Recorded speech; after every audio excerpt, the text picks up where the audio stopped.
Hello बच्चा party, कैसे हो आप? स्वागत है आपके अपने यूट्यूब चैनल पर। और आज हम यहाँ पर डिस्कस करते हैं क्लास 12th का चैप्टर जो इलेक्ट्रिक डाइपोल। इलेक्ट्रिक डाइपोल को हम इससे पहले डिस्कस कर चुके थे।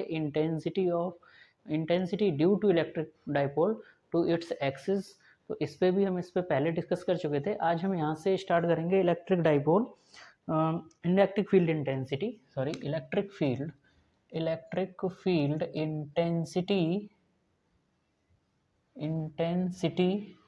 Due to electric dipole to its equatorial axis, है ना। यानी कि इसकी जो लाइन ज्वाइनिंग एक्सिस है उससे हट के आज हम यहाँ पर एक डिस्कस करेंगे। और आई होप आपको वीडियो क्वालिटी क्लियर होगी। एक बार मुझे चेक कर लेने दीजिए। तो चलिए, एकदम झकास, है ना। तो इससे आगे बात करते हैं हम इलेक्ट्रिक डाइपोल का इक्वेटोरियल। मतलब अब जो electric field intensity find out करेंगे वो यहाँ पर इसके एक्सिस पे नहीं होगी। जैसे पहले जो हमने डाइपोल बनाया था, फॉर एग्जांपल ऐसे करके डाइपोल था, एक डाइपोल, और इसी के लाइन ज्वाइनिंग पे आगे यहाँ पर एक पॉइंट था, इसको हम कहते हैं एक्सियल। आज हम एक्सियल ना के को एक्सियल का लेंगे, मतलब इक्वेटोरियल डायरेक्शन की, इससे या तो अपवर्ड होगा या डाउनवर्ड होगा। तो चलिए हम यहाँ से शुरू करते हैं और इलेक्ट्रिक डाइपोल को बनाते हैं। तो आपके लिए पता है, एक इलेक्ट्रिक डाइपोल होगा तो उसमें दो इलेक्ट्रिक डाइपोल में, एक निगेटिव एक पॉजिटिव, लेकिन अपोजिट चार्जेस होंगे, ठीक है। निगेटिव और ये मान लेते हैं सपोज पॉजिटिव चार्ज, ठीक है, प्लस क्यू और माइनस क्यू अपोजिट चार्जेस हो गए।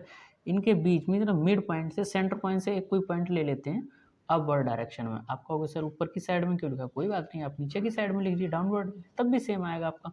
ये एक पॉइंट है, suppose this is point P, है ना। और यहाँ से यहाँ तक की जो डिस्टेंस है वो है स्मॉल आर। इसी पॉइंट पर हमें electric field intensity find out करनी है, ठीक।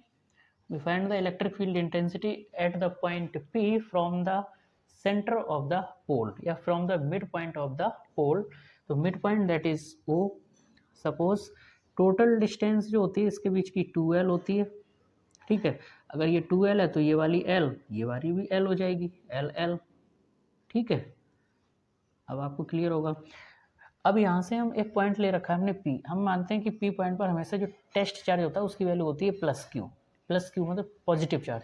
तो निगेटिव और पॉजिटिव एक दूसरे को क्या करेंगे? अट्रैक्ट करेंगे। तो हम इसमें अट्रैक्ट करेंगे तो ये इसको इस साइड ऐसे करके लेके आएंगे। डायरेक्शन किस साइड होगी? अट्रैक्ट। इलेक्ट्रिक फील्ड इंटेंसिटी ये, ठीक। ये पॉजिटिव, ये निगेटिव, सॉरी ये पॉजिटिव, ये भी पॉजिटिव, तो इलेक्ट्रिक फील्ड इंटेंसिटी होगी। अब कहाँ होगी सर? आउटवर्ड होगी। तो इसको हम E2 लिख लेते हैं। लेकिन हमें तो P पॉइंट पर इलेक्ट्रिक फील्ड इंटेंसिटी फाइंड करना है, तो सर इसका रिजल्टेंट भी होगा। तो जब इसका रिजल्टेंट होगा तो कोई E वेक्टर और होगा जो इन दोनों को क्या करेगा? रिप्रेजेंट करेगा। ये एंगल थीटा, ये वाला भी कौन सा हो जाएगा? थीटा, ठीक है। थीटा थीटा दो टाइप के एंगल हो गए। अब इसमें थीटा थीटा एंगल, अब देखो आप जरा हमें, आप कहोगे सर दो एंगल क्यों ले लिए? देखो ये वाला फोर्स है जो ना क्यू निगेटिव, ये नीचे डाउनवर्ड होगा, ये वाला आउटवर्ड हो रहा होगा। तो इसमें कंफ्यूजन हो रही है कि इलेक्ट्रिक फील्ड इस साइड में हो या इस साइड में। तो हमने क्या किया, इसका रिजल्टेंट ले लिया कि ना इस साइड होगा ना इस साइड होगा। इसके मिड पॉइंट पे जो इसका कॉस थीटा कंपोनेंट बताएगा उसके हिसाब से कर लेंगे कि इलेक्ट्रिक फील्ड इंटेंसिटी है वो कौन सी होगी। अच्छा, इसके दो कंपोनेंट होंगे साइन वाले, ये जस्ट पैरेलल, जस्ट अपोजिट होंगे, एक ये अपवर्ड में और एक ये डाउनवर्ड में। क्योंकि अपोजिट होंगे, इक्वल होंगे, एक दूसरे को कैंसिल कर देंगे, तो हमारे पास कौन से कंपोनेंट बचेंगे? कॉस वाले। ये कॉस थीटा, एक E1 कॉस थीटा और E2 कॉस थीटा। जैसे हमने E1 E2 लिख रखा है ना, तो इनका रिजल्टेंट जो आएगा E equal to E1 cos theta plus E2 cos theta. इसको हम आगे डिस्कस करेंगे, आप पहले डायग्राम इसका बना लें। अच्छा, इसके हम डिस्टेंस फाइंड कर लेते हैं। जैसे आपने देखा ये ट्राइंगल है OQP, ये आपको एक ट्राइंगल दिख रहा होगा, इसको P हम थोड़ा और अलग से लिख देते हैं P, ठीक है। तो ट्राइंगल में OQ, इसको Q नहीं B कर लेते हैं, इसको A कर लेते हैं। तो OBP में, ट्राइंगल OBP में हमें ये वाली डिस्टेंस फाइंड आउट करनी है। तो ये वाली डिस्टेंस फाइंड आउट करनी है, ये है यहाँ से कॉस थीटा, है ना। तो कॉस थीटा इक्वल टू क्या होगा? बेस अपॉन हाइपोटेनियस, ठीक है। तो हमें फाइंड क्या करना है? हमें फाइंड आउट करना है ये हाइपोटेनियस। यही तो फाइंड करना है ना बेस। तो बेस इसका क्या हो जाएगा, कॉस थीटा इक्वल टू, आप ऐसे लिख लेते हैं कॉस थीटा इक्वल, नहीं कॉस थीटा फाइंड नहीं करना है, सॉरी, हमें यहाँ फाइंड करना है हाइपोटेनियस। तो हमने पाइथागोरस थ्योरम लगाएंगे तो L square plus R square, तो एल इसको हम लिख लेते हैं P V, P V equals to R square plus L square. It's means इसकी वैल्यू क्या हो जाएगी, पी वी की इसकी वैल्यू हो जाएगी सर अंडर रूट, क्योंकि पी वी की वैल्यू फाइंड आउट करनी है तो R square plus L square. अगर सेम आप देखें ये जो ट्राइंगल है इस साइड वाला सेम ये भी होगा, तो इसकी भी वैल्यू कितनी हो जाएगी कि sir R square plus L square, यानी कि डिस्टेंस सारे हमारे पास आ गए। अब हम इसको कैलकुलेट करेंगे, तो आप इसका डायग्राम बना लो, स्क्रीनशॉट ले लो, इसके आगे हम इसका डिस्कशन करते हैं कि आगे का इसका क्या बनेगा। ठीक है, चलिए हम इसको इरेज करेंगे, इरेज इसलिए करेंगे, अब आप इसको कंसिडरिंग तो लिख ही सकते हैं, if we consider an electric dipole A B is placed in space, the placed in space, a point of equatorial axis from the dipole is taken as p and the distance from the dipole to p is small r, where we find the electric field intensity due to minus q and plus q charge या due to dipole, electric dipole। ठीक है, the resultant of the electric field intensities is E, और the distance जो भी है आप इसको लिख सकते हैं इसमें। इसके बाद हम यहाँ पर इसका डिस्कशन करते हैं E1 का। E1 का पहले E1 और E2 फाइंड करेंगे, हम इसका डायग्राम को इरेज कर देते हैं, हमें तो ऐसी डायग्राम इसका है याद, बाकी आपको बताते जाएंगे धीरे धीरे। साइड में एक और डायग्राम बना ली, ठीक है, ये टोटली आपको यही रहेगा। तो हमें फाइंड करना इलेक्ट्रिक फील्ड इंटेंसिटी, इलेक्ट्रिक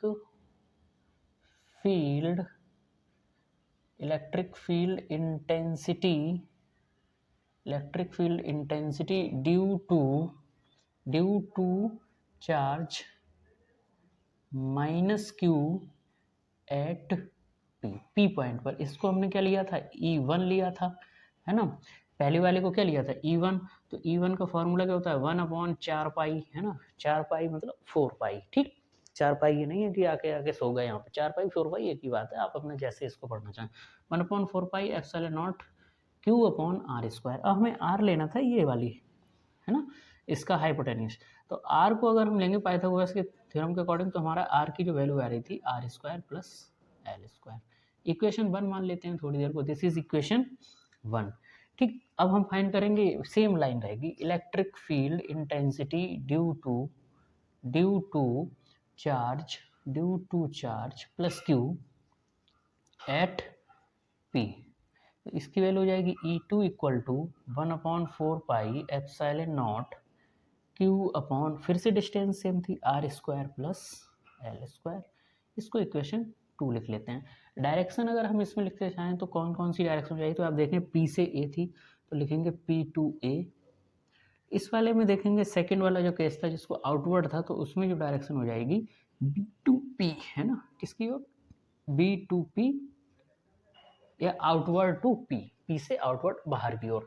यहाँ तक कोई डाउट हो तो बता, है ना, आप इसको नोट कर लो। इसके बाद हम इसके अब रिजल्टेंट फाइंड करेंगे कि रिजल्टेंट इलेक्ट्रिक फील्ड इंटेंसिटी क्या हो जाएगी। ठीक है, अब इसमें क्या था E1 और E2 था, ये मैग्नीट्यूड में आप देखें सेम है ना, तो बट डायरेक्शन इनकी अपोजिट नहीं है, इसकी डायरेक्शन अलग है। एक इसकी डायरेक्शन भी आप देखें तो सेम इसी ट्राइंगल की तरह आ रही थी, तो हम इसमें क्या करेंगे, इसका रिजल्टेंट फाइंड करेंगे। तो the resultant electric field intensity, आप यहाँ पे लिखेंगे रिजल्टेंट इलेक्ट्रिक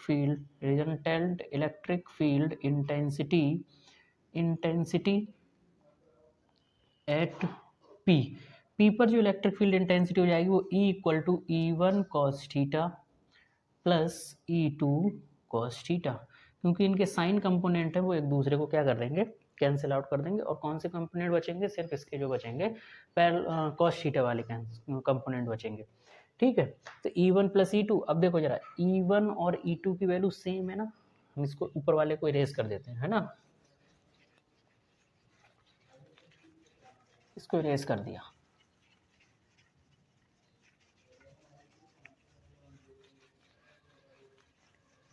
ठीक, अब E1 equal to E1 plus E2, तो देखो E1 की वैल्यू भी सेम है, E2 की वैल्यू भी सेम है, तो हम इसको यहाँ पे लिख सकते हैं ऐसे करके E1 इक्वल टू E2, यानी कि दोनों वैल्यू इक्वल हैं, तो E1 की जगह या तो E2 लिख लो या E2 की जगह E1। मान लेते हैं हम E1 को E1 ही रहने दें,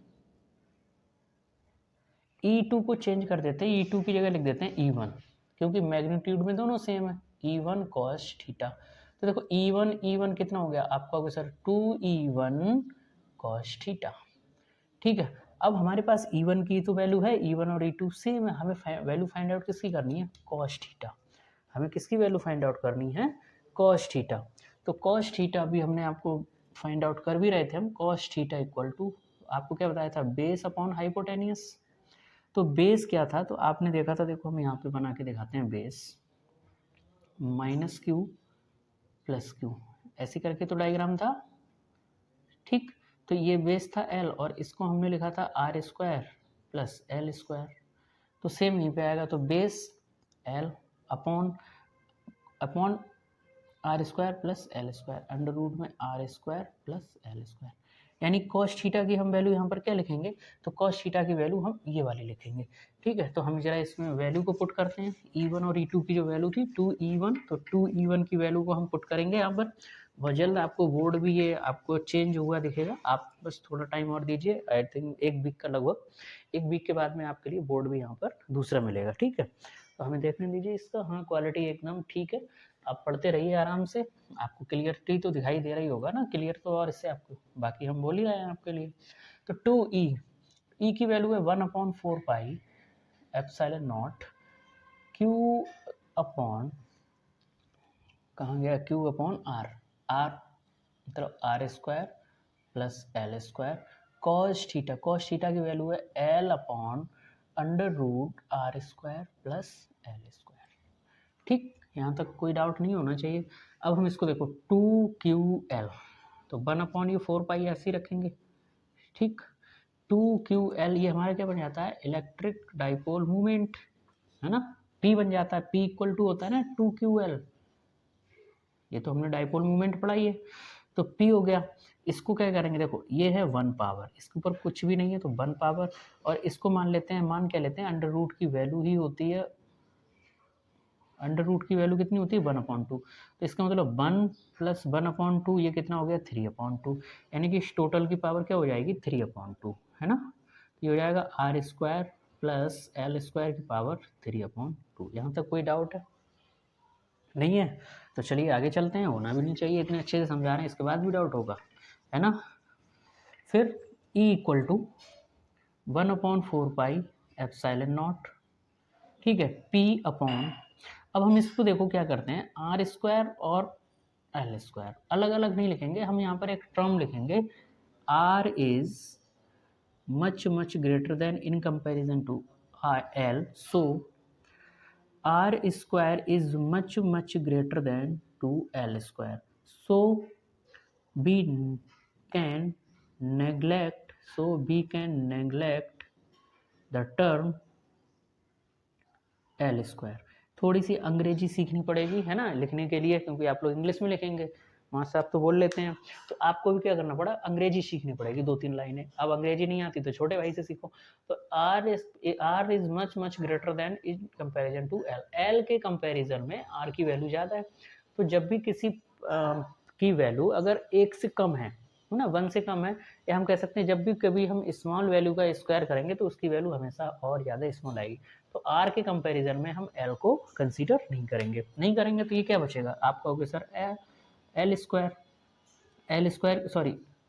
नहीं, आर स्क्वायर, आर को नेग्लेक्ट कर रहे हैं, सॉरी एल को नेग्लेक्ट कर रहे हैं ना, हमने एल ही लिख रखा है, तो हम यहाँ पर लिखेंगे आर स्क्वायर, और आर स्क्वायर की पावर 3/2, तो 2 से 2 कैंसिल, तो हमारे पास मिलेगा E equal to 1/4 pi epsilon naught P upon R की पावर 3।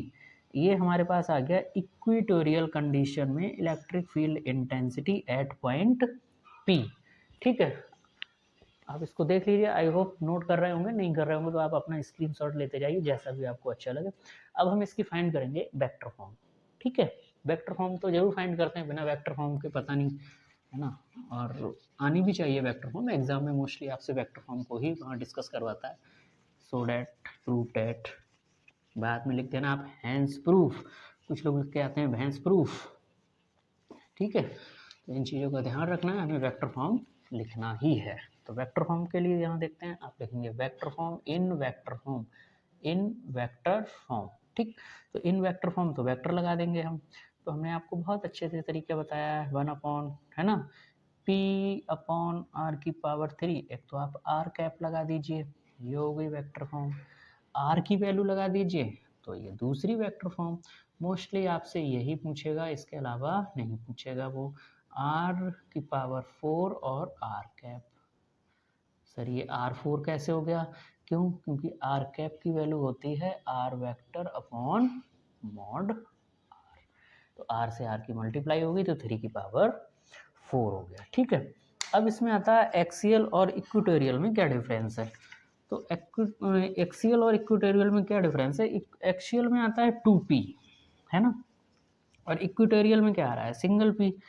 तो हम यहाँ पर लिखेंगे इलेक्ट्रिक फील्ड एक्सियल फॉर्म में, इलेक्ट्रिक फील्ड एक्सियल फॉर्म, है ना, एक्सियल फॉर्म में, और ये हमारा कितना आया, 2 कम आया, यानी कि वो वाला 2 ज़्यादा, तो 2 मल्टीप्लाई इक्वेटोरियल, इक्वेटोरियल और माइनस का, क्योंकि उससे वाले पहले केस में हमारे पास माइनस आया, तो ये इसमें रिलेशन कभी कभी आपसे पूछता है एग्जाम में, मोस्टली यही रिलेशन पूछता है, ठीक। अब इसके बाद एक नया टॉपिक है, इसी का लास्ट टॉपिक है इस चैप्टर का, electric torque on dipole in a uniform electric field. Torque on dipole, dipole पर कितना टॉर्क होगा, है ना, तो टॉर्क हम यहाँ पर फाइंड करेंगे इलेक्ट्रिक डाइपोल, कहाँ पर, स्पेस में रखा है, स्पेस का मतलब सर एयर में, एयर का मतलब सर एटमॉस्फेयर में, ठीक है। अब ये मत कहना एटमॉस्फेयर का मतलब कहाँ ले जाए,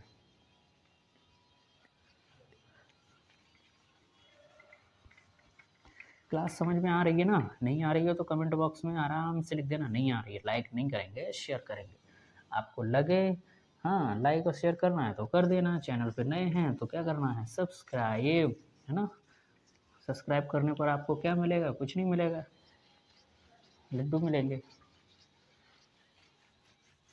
चलिए तो हम फाइंड करते हैं टॉर्क ऑन ए डाइपोल, क्या करते हैं, torque on a dipole, torque Q है ना, जी में से टॉर्क ऑन डाइपोल, डाइपोल पर कितना टॉर्क लगेगा, इसको हम टाउ से लिखते हैं, टाउ, है ना, टी थोड़ा उल्टा करके, वैसे टी जो सीधा बनाते हैं उसको थोड़ा स्लोप वाला कर देते हैं, टॉर्क ऑन डाइपोल।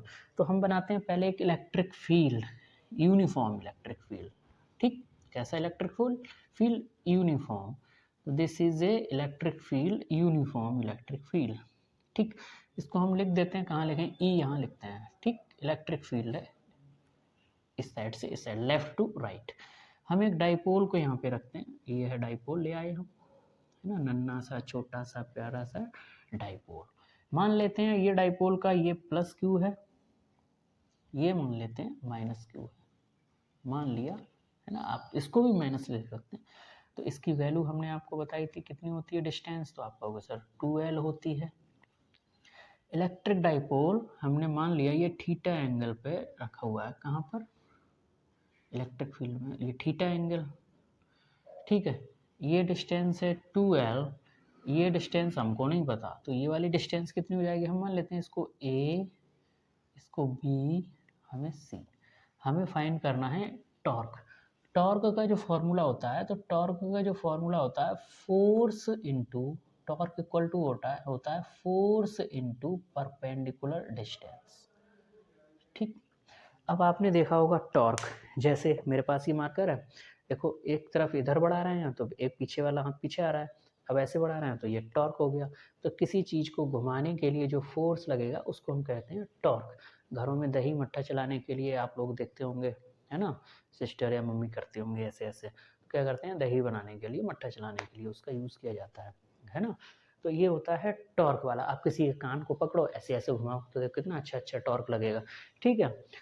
तो हम क्या फाइंड करेंगे, टॉर्क फाइंड करेंगे। तो टॉर्क फाइंड करने के लिए हम यहाँ पर क्या करेंगे, इसको डिस्कस करते हैं। परपेंडिकुलर डिस्टेंस अगर हम देखें तो अब आप फिर से वही अंग्रेजी तो आपको लिखनी पड़ेगी, an electric field is situated in electric dipole is situated in electric field, uniform electric field on this electric dipole we find the value of torque due to electric field. तो इलेक्ट्रिक फील्ड की वजह से हम इस पर torque find करेंगे। A force plus Q, है ना, हमने नहीं लिखा है। एक फोर्स इसमें इस तरफ वो लगेगा, ये कहेगा आप इधर घूमो, एक फोर्स इधर लगेगा, इसकी वैल्यू होगी Q, F equal to Q E, F equal to Q E, ठीक। और एक फोर्स इधर लगेगा, ये भी कहेगा F equal to Q E. But ये फोर्स कैसे होंगे, एक निगेटिव एक पॉजिटिव, लेकिन मैग्नीट्यूड में कैसे होंगे, सेम। तो एक फोर्स तो ऐसे है ना, डाइपोल हमारा ऐसे बना है, देखो डाइपोल। तो एक फोर्स निगेटिव वाला कहेगा आप ऐसे घूमो, पॉजिटिव वाला कहेगा ऐसे घूमो, है ना, या निगेटिव वाला ऐसे कहेगा, पॉजिटिव वाला ऐसे। तो ये देखो घूमने लगा, रोटेट करने लगा, इसी को हम कहते हैं डाइपोल, है ना, सॉरी टॉर्क, डाइपोल नहीं टॉर्क। तो हमें यहाँ क्या फाइंड करना है, हमें फाइंड करना है टॉर्क। तो टॉर्क के लिए हम फाइंड क्या करेंगे, हमने अभी आपके लिए बताया था, दो फोर्सेस लगेंगे, फोर्स एफ और एफ जो कैसे होंगे, मैग्नीट्यूड में इक्वल होंगे बट डायरेक्शन में अपोजिट होंगे, एक होगा पॉजिटिव और एक होगा निगेटिव। तो पॉजिटिव निगेटिव के लिए तो हम यहाँ पर टॉर्क लिखेंगे, टॉर्क इक्वल टू फोर्स, अभी आपको लिखाया था, इनटू परपेंडिकुलर डिस्टेंस। अब हमारे पास परपेंडिकुलर डिस्टेंस है BC, तो यहाँ ये है थीटा, तो हम फाइंड करेंगे sine theta equal to, sine theta equal to क्या हो जाएगा, sorry perpendicular, perpendicular, perpendicular upon hypotenuse, ठीक। हमें फाइंड क्या करना है, परपेंडिकुलर। तो साइन थीटा इक्वल टू, यानी कि हम इसको BC लिख सकते हैं, BC upon AB, BC upon AB, हमें वैल्यू फाइंड करनी है BC की। तो BC इक्वल टू हो जाएगा AB साइन थीटा, ठीक है, AB साइन थीटा। तो टाउ इक्वल टू, अब फोर्स की वैल्यू कितनी है, हमने क्यू ई, दोनों मैग्नीट्यूड में कैसे हैं, सेम है, बट डायरेक्शन अपोजिट है, तो एक कोई का फोर्स लिख देंगे, तो F into AB sine theta, है ना। F का मतलब फोर्स, AB साइन थीटा का मतलब परपेंडिकुलर डिस्टेंस। तो ये हो जाएगा क्यू ई, AB का मतलब है 2L और साइन थीटा सेम, ठीक है। तो 2QL आप एक साथ लिख लो, 2QL E साइन थीटा। तो टाउ इक्वल टू, इसको फिर से P बना लेते हैं, है ना, ये अपने आप 2QL क्या बने, PE साइन थीटा। तो ये हो गया torque on dipole due to an uniform electric field, ठीक है, ये हो गया टॉर्क। अब हमारे पास इसके में दो केस आते हैं, टॉर्क मैक्सिमम कब होगा और टॉर्क मिनिमम कब होगा। इस डायग्राम को हम हटा देते हैं यहाँ से, ठीक है। अगर कभी आपको लगता है स्क्रीनशॉट नहीं ले पाए तो आप वीडियो को रिवाइंड करके आप इसका स्क्रीनशॉट इजीली ले सकते हैं, ना, बार बार देखो, एक बार नहीं 1000 बार देखो, जब तक आपका मन हो, जब तक आपको समझ में ना आ जाए तब तक देखो। वैसे कोशिश तो यही रहती है आपको पहली बार में ही समझ में आ जाए, फिर भी अगर आपको लगता है तो आप बार बार देख सकते हैं इसको, ठीक। अब हमें फाइंड करना है टॉर्क मिनिमम और टॉर्क मैक्सिमम। तो पहले हम फाइंड करते हैं टॉर्क मिनिमम। टॉर्क मिनिमम कब होगा, तो जब साइन थीटा की वैल्यू 0 होगी, मतलब ये कैसे हो जाएगा, एकदम परपेंडिकुलर, परपेंडिकुलर पैरेलल। तो when theta is 0 then torque is minimum, क्योंकि साइन 0 की वैल्यू 0, ठीक है। अब टॉर्क मैक्सिमम कब होगा, सर ये मैक्सिमम जब होगा जब थीटा की वैल्यू 90 डिग्री हो जाएगी। तो जब टॉर्क मैक्स फाइंड करना है तो इसकी वैल्यू हो जाएगी PE, ठीक है। तो दो केस आएंगे, टॉर्क मिनिमम कब होगा, टॉर्क मैक्सिमम कब होगा। तो मिनिमम जब होगा जब थीटा की वैल्यू 0 होगी, मैक्सिमम जब होगा जब थीटा की वैल्यू 90 डिग्री हो। कभी कभी थीटा की वैल्यू 180 कर लेता है, तो वहाँ पर भी PE प्लस PE हो जाएगा, हालांकि ऐसा नहीं होता है। और 180 के केस में भी +1 के साथ इसको क्या करेंगे, हम PE ही रखेंगे, ठीक है। तो आई होप आपके लिए यहाँ तक समझ में आया होगा आज PE क्लास के बारे में। तो मिलते हैं हम अपनी एक और क्लास में, मतलब एक और टॉपिक को आज शुरू करते हैं। और इसके बाद का जो टॉपिक होगा, आई थिंक हमने आपको न्यूमेरिकल भी नहीं कराए अभी, तो इसके न्यूमेरिकल के साथ साथ देखते हैं। और इसमें इलेक्ट्रिक पोटेंशियल होगा, और इलेक्ट्रिक पोटेंशियल को हम अपने नेक्स्ट क्लास में डिस्कस करेंगे, ठीक है। नेक्स्ट क्लास का मतलब कल हमारी क्लास फिर से होगी, है ना, तो उसमें हम इसका डिस्कशन करेंगे। आज आपके लिए दो टॉपिक हमने पढ़ाए थे, एक तो electric field intensity due to dipole on equatorial axis, है ना, और एक आपके लिए बताया torque on dipole due to an uniform electric field. तो यूनिफॉर्म इलेक्ट्रिक फील्ड की वजह से इलेक्ट्रिक डाइपोल पर कितना टॉर्क होगा। और आपके लिए एक डिस्कस ये हो गया, मतलब दो टॉपिक हो गए आज के। अब दो टॉपिक के बाद में हम इसके न्यूमेरिकल को शुरू करेंगे, तो न्यूमेरिकल के लिए आप लोग बने रहें हमारे साथ। और चलो आज ही एक न्यूमेरिकल का शुभारंभ, है ना, सुबह सवेरे लेके तेरा नाम प्रभु, करते हैं हम शुरू आज का काम प्रभु। तो चलिए हम आज से ही शुरू करते हैं काम। और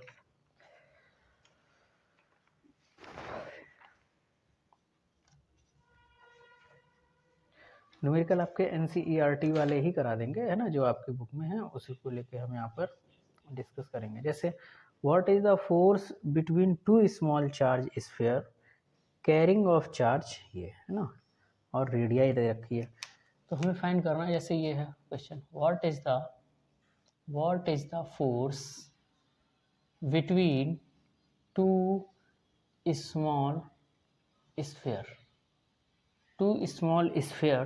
है ना, चार्ज्ड स्फीयर है, टू स्मॉल चार्ज्ड स्फीयर, आप यहाँ लिख लो चार्ज्ड स्फीयर हैविंग चार्ज। कौन कौन से चार्ज हैं? एक तो चार्ज है इस पर 2 × 10 की पावर -7 कूलम एंड 3 × 10 की power -7 coulomb. This is symbol of and. ये जो है ना, ये हम एंड का साइन बनाते हैं और, ठीक। और कितने डिस्टेंस में? Placed at A distance of 30 centimetre. कितने डिस्टेंस पे? 30 सेंटीमीटर पे। बहुत इजी है। दो चार्ज स्फीयर हैं, एक ये है एक ये है, ठीक है। इस पे चार्ज है 2 × 10 की पावर -7, इस पे चार्ज है 3 × 10 की पावर -7 कूलम, ठीक, -7।